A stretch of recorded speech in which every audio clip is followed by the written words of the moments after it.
My name is Bob Darrell, and I am an alcoholic.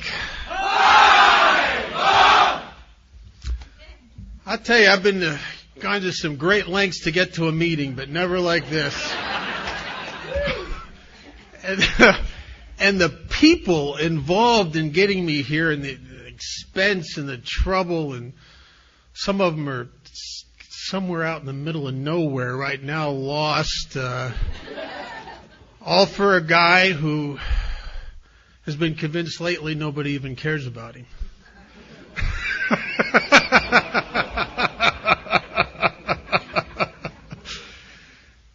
Wrong again.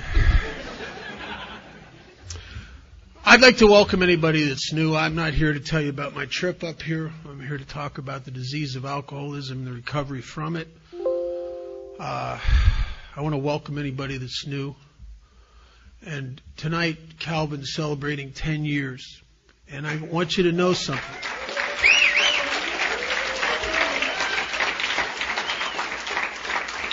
No matter how self-centered you are, no matter how sick you are, no matter how hopeless you feel, seeing him stay sober for 10 years must surely give you hope.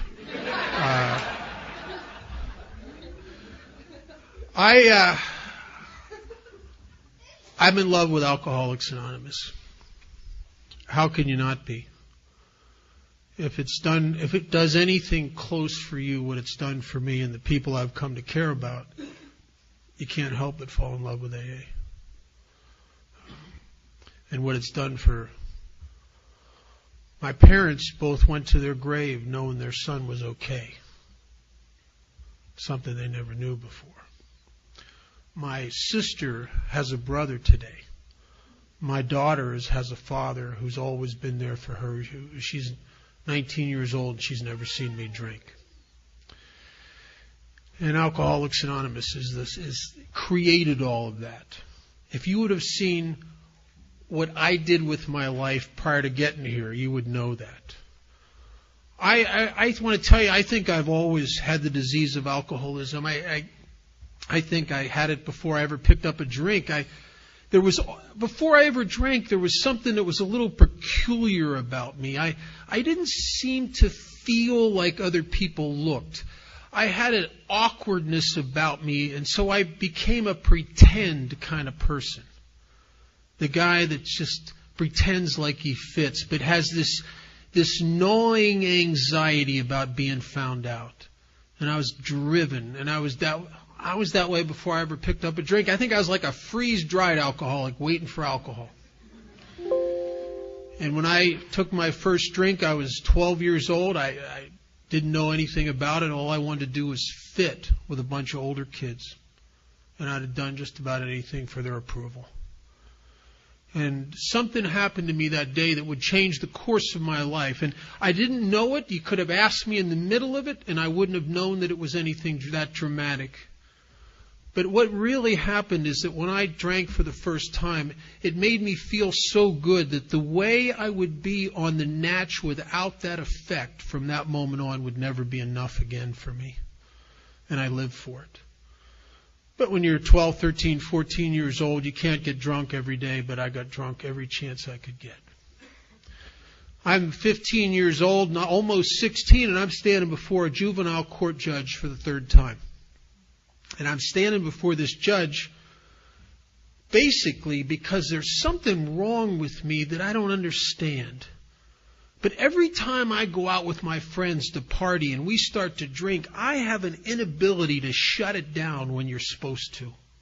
I always go too far. I always take it to the wall. I always get whacked. And some of the guys I partied with, they like to party a lot, but they'd go right to the edge and stop. There ain't no stopping for me. Because once I start, I can't stop. I don't know that I have this disease called alcoholism. I don't know that I have an allergic reaction that defines alcoholism. That in this allergic reaction is when I drink alcohol, I break out this phenomenon of craving. And what that really is that as the buzz, as the glow starts to hit me in my wiring, which is 100% alcoholic, comes a yearning and a craving for more of that feeling, more of that effect. And I can't get enough.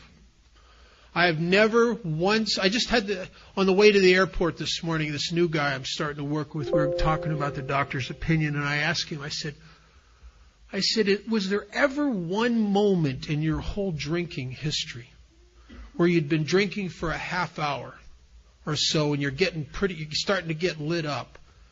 Were you ever actually sat there and honestly thought to yourself, I don't think I want any more. This is just right.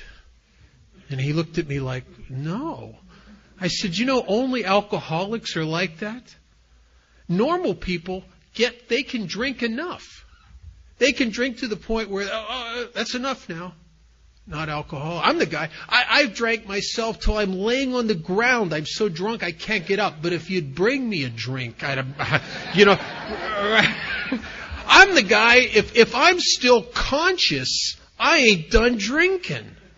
And that was the story of my whole drinking career.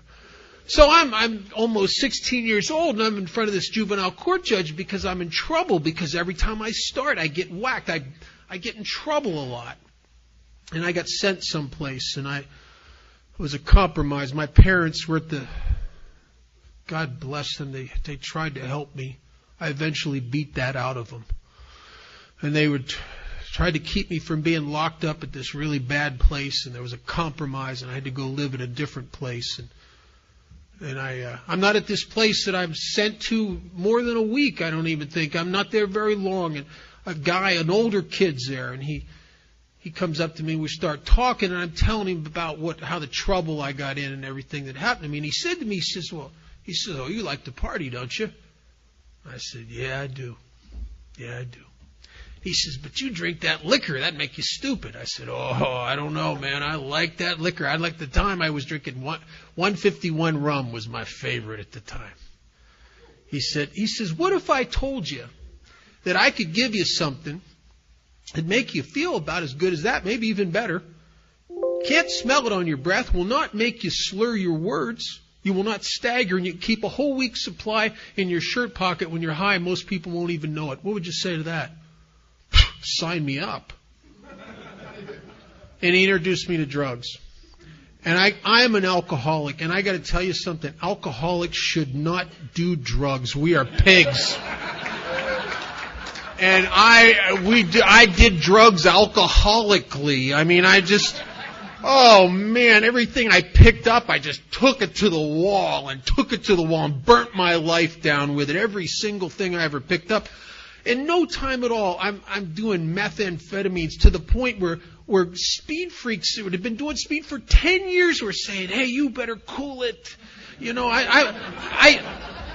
I'm the guy that if you left me alone in your car to go in to get a pack of cigarettes, by the time you've come out, I've taken your radio apart looking for microphones from the FBI. I mean, I've like whacked myself with this stuff. It got to a point where I couldn't even put two sentences together. It would be, wow, look at that tree in the sky. Where's the bicycle?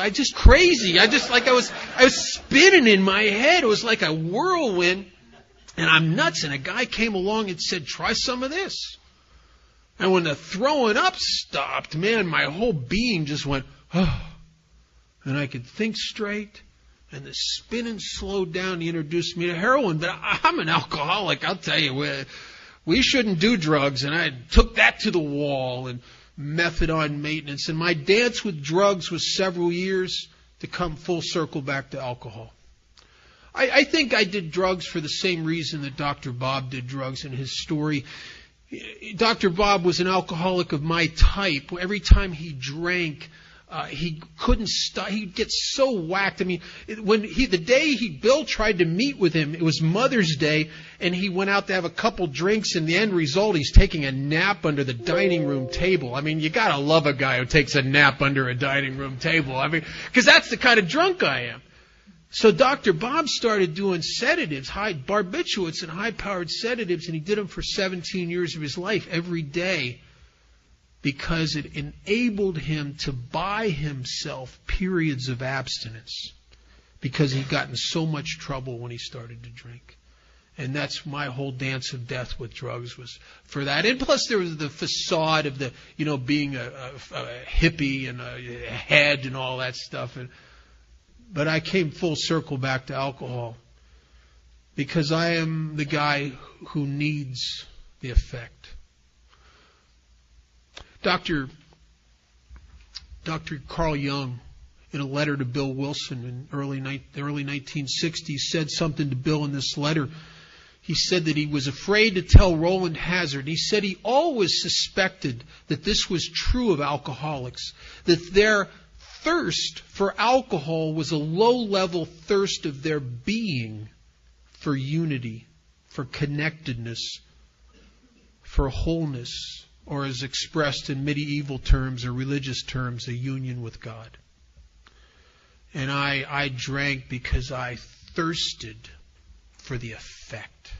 Not for the alcohol, but for the effect. Because, see, alcohol was a magic thing for me. And a guy who on the natch doesn't fit very well anywhere. I'm the guy that I walk into a party and I can't seem to talk to people the way other people seem to talk to each other.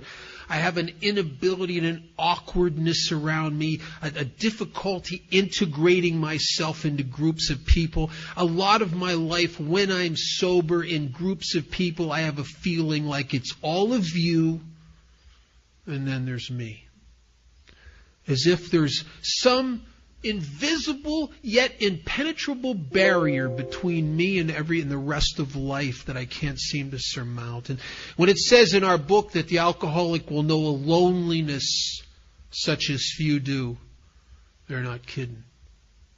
1978, I stood on a bridge on my last drunk trying to take my own life. I didn't think I was dying of alcoholism.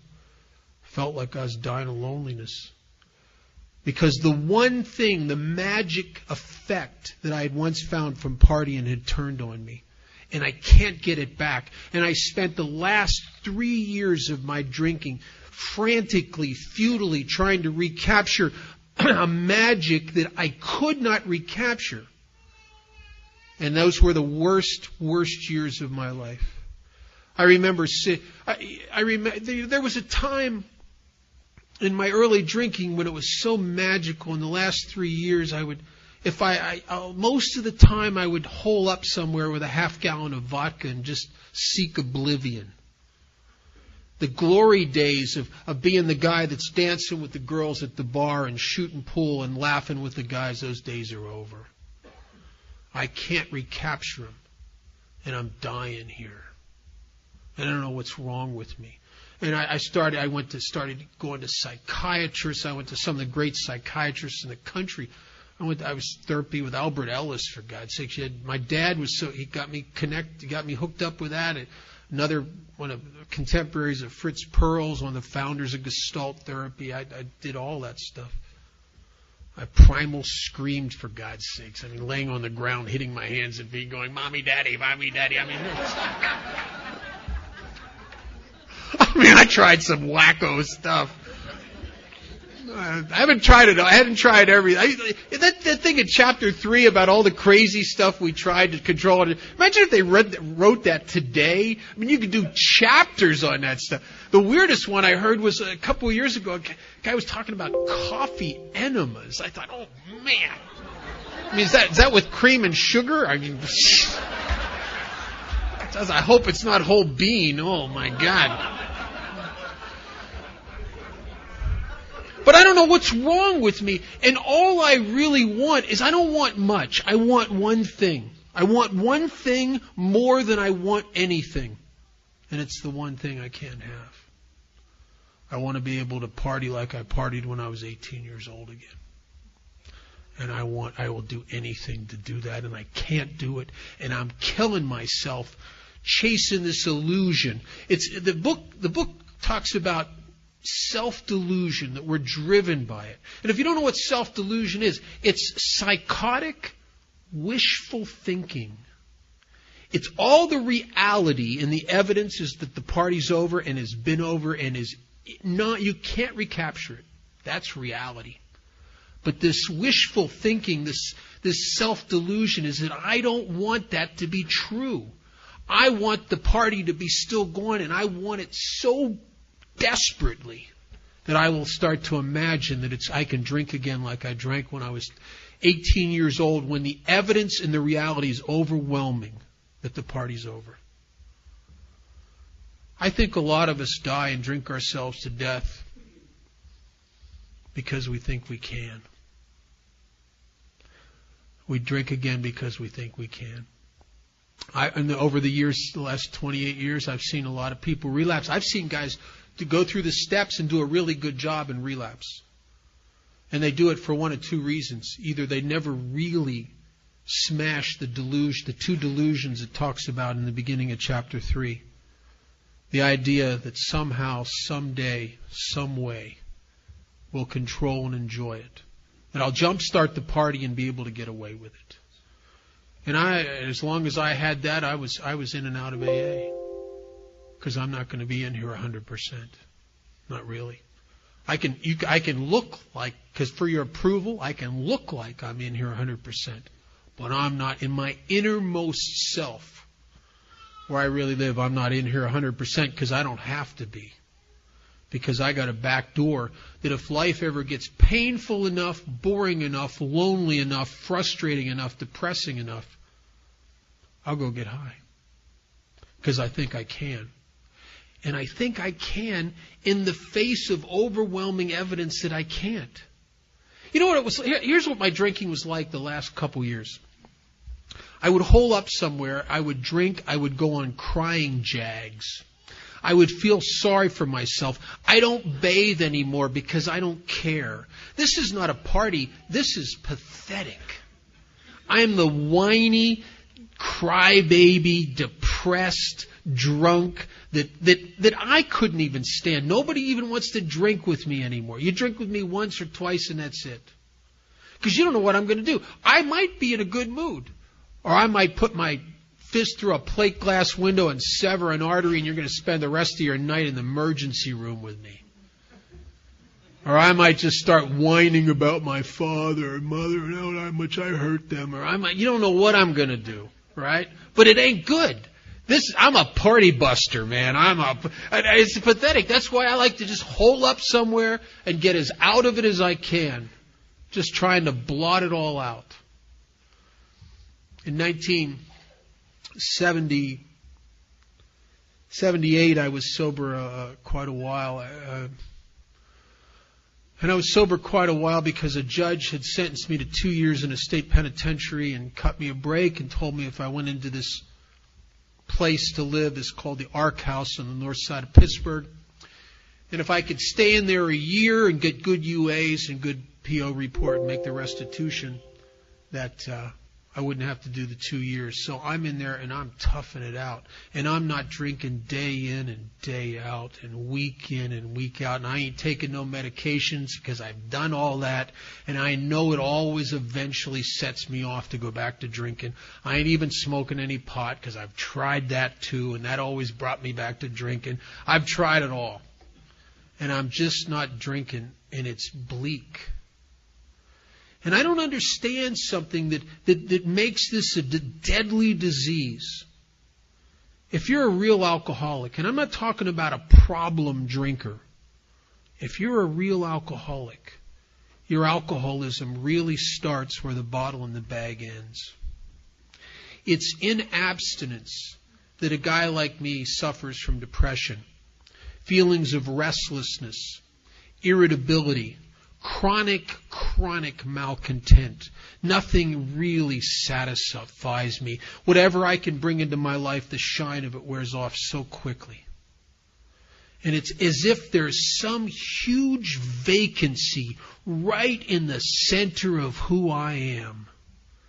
And I frantically try to fill it up. I try to fill it up with sex and jobs and money and motorcycles and everything I can. No matter what I bring to me, it ain't it. Now, I don't know what it is. It just ain't this. And what it really is an effect that I'd once found in drinking when I was about 16 years old.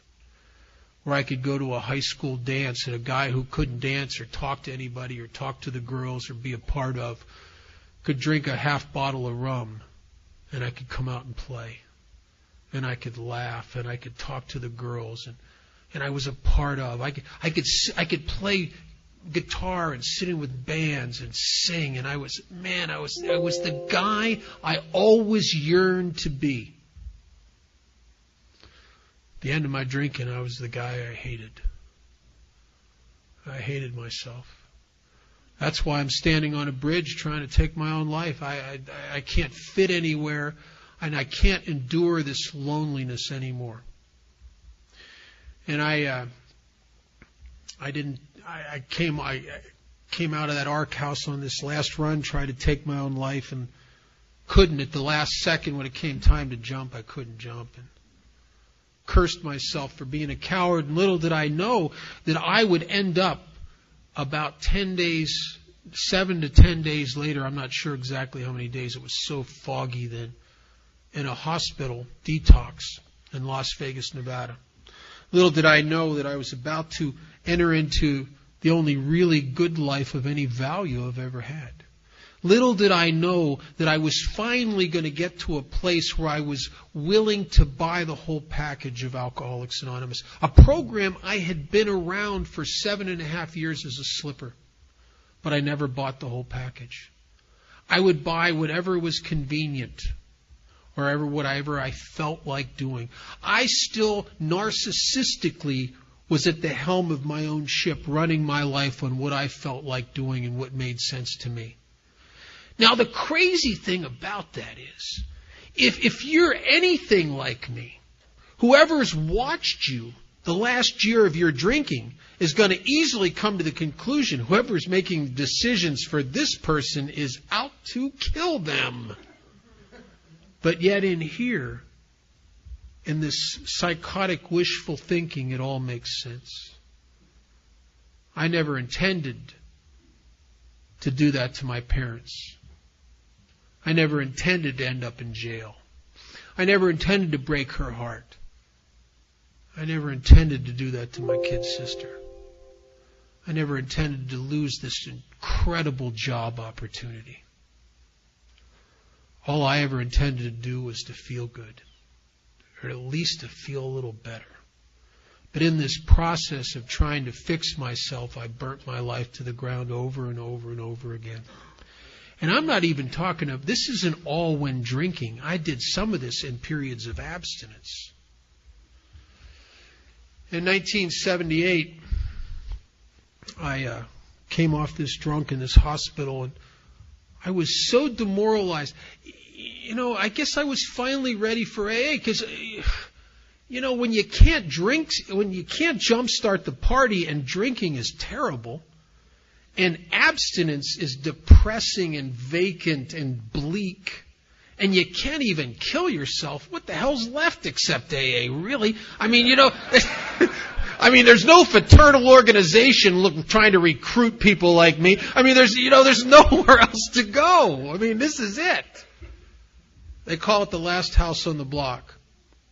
In the book it says we get to a place where there was nothing left. Nothing left. No more plans, no more good ideas, no more hope. No more hope. I was finally an alcoholic of the hopeless variety. I was in a trap I could not spring, and I couldn't get out. And I'm sick, sober, and I'm sick, drunk, and I'm sick, medicated, and I can't change any of it. And I was finally ready for Alcoholics Anonymous. And the Buddhists say when the student's ready, the teachers appear. And I sat in that detox in 1978. Members of Alcoholics Anonymous came in there.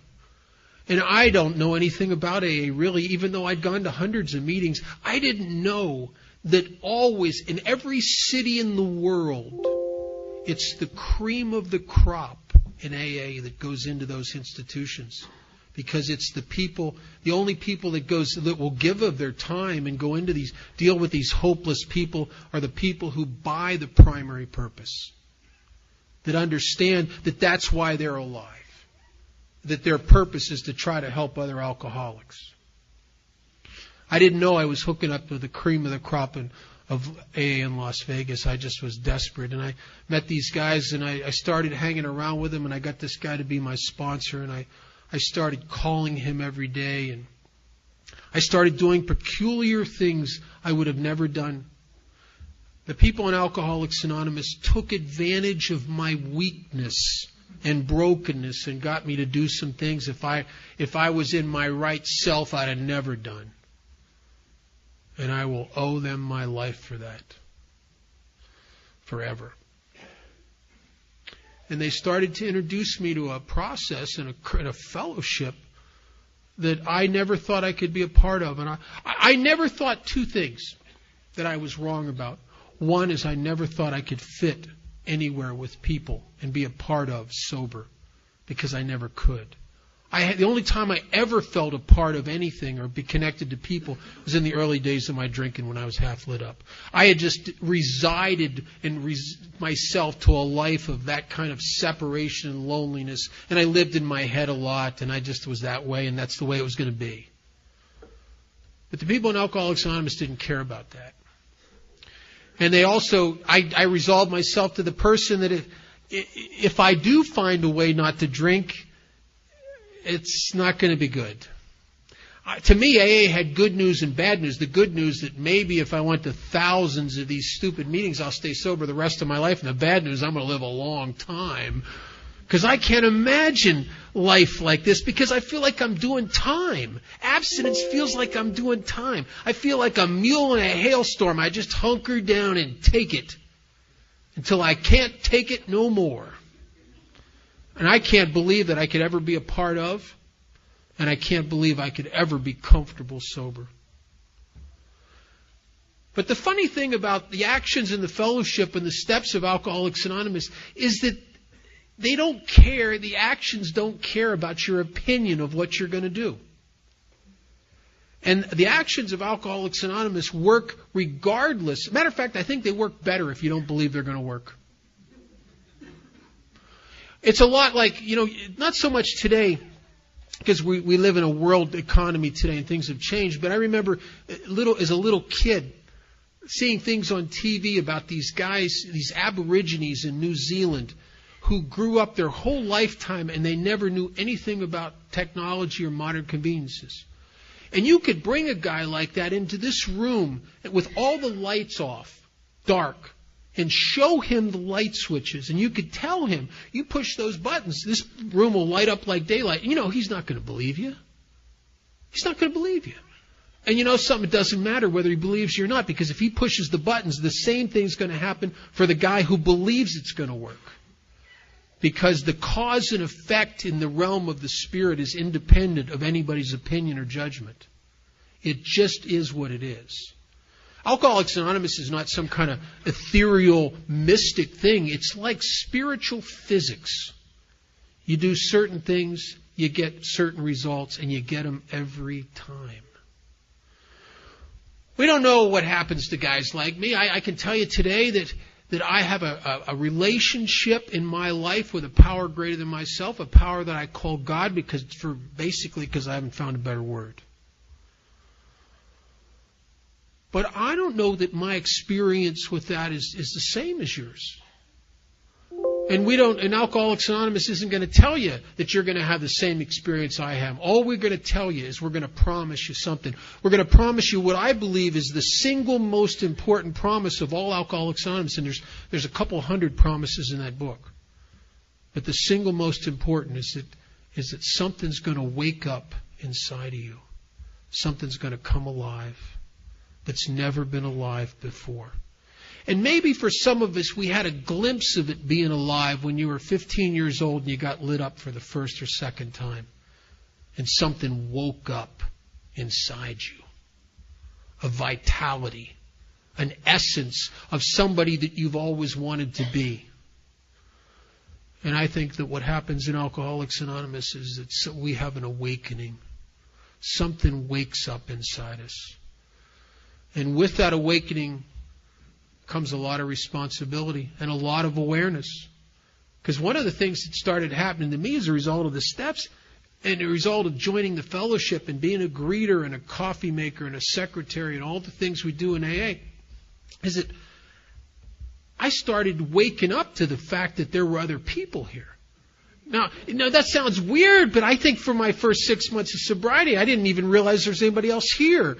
I mean, you were like cardboard cutouts for my entertainment or something. And then I started realizing there's actually people here. And some of them are a lot like me, and some of them have feelings like me, and some of them are struggling. And my consciousness was awakening. When I wake up in the morning, I open the phone will ring, and I open my eyes and answer the phone. I'm kind of a little awake. And then 5 minutes later, I might be going to the bathroom. I'm a little more awake. Another 5 minutes later, I'm getting a cup of tea. I'm a little more awake. And I'm in the process of awakening. And that's really been the last 28 years of my life, has been a process of awakening. Awakening to God's grace in my life, to how much like you I am. I've been privileged to sponsor and work with a lot of guys and work with a lot of newcomers over the years and take a lot of guys through the steps and listen to a lot of fifth steps. Not all of them were as bizarre as Calvin's, but you know what and those of you who sponsor people and have listened to fifth steps will understand exactly what I'm talking about, and those that haven't done this and are still locked into being unique will not. But after a while of listening to fifth steps, you start to get a truth that is overwhelming and very comforting. And the truth is, it's the same person. It's the same person. It's the same person. It's the same person. I haven't heard anything new in a fifth step in 27 years. I'd like to hear something new. A chunky peanut butter and a vibrating lawn rake or something. I mean, something interesting. But it's never anything like that. It's always the same vacant, insecure, self-centered guy, full of fear, driven, and he steps on the toes of everybody around him in the process of just trying to make myself a little better. It's the same pathetic story over and over and over and over again. Over and over again. And maybe what Einstein said was right. Maybe the great illusion of mankind is that there's more than one of us here. Because it's the same guy. And I'll tell you why that's a comforting thing for a guy who always suspected and believed he was unique and separate and apart from. Is that the sense of myself and the sense of you that I got, especially through that fourth step in doing that, this was our course. I started to awaken to a sense of community. I am a part of. I can walk in. I just came from meetings in a couple other countries. I can walk into a meeting in any place in the world and have a sense of connectedness because the people I'm listening to in the meeting are me. Now, some of them are me on a really bad day, but they're me. And there is no difference. And the separation is an illusion. If you're new, I want to welcome you to Alcoholics Anonymous. There's a lot of work to do here. But if you're real lucky, you don't have anywhere to go. You don't have any, and you can think, and all our newcomers think, they think they can go out again and like they're going to find a new life. They're either dead or they end up back here. So if you go out again, just remember, everybody that you're just going to be in the room again, raising your hand, because there's nowhere else to go. You're going to end up back here if you're an alcoholic, or you're going to end up dead. So, if you're real lucky and you know that and you have nowhere else to go, dig in. Get a sponsor. Follow this process in this book. Ignore all the psychobabble and all the crap that tries to come in here from treatment centers and everywhere else. Just ignore it. Do the fundamentals of Alcoholics Anonymous. By your primary purpose, that you are alive, not to gratify yourself, but you're alive for one reason and one reason only. Because your pain and suffering has divinely crafted you to help a guy that's going to come through those doors that's just like you, maybe 6 months down the road. Realize that in God's hands, even the worst things about you will become vital and useful tools. And claim your sense of community and your inheritance. And we will see each other on the road to happy destiny. Because you're going to be an example of something. And I would like to be an example of Alcoholics Anonymous. Thank you for my life.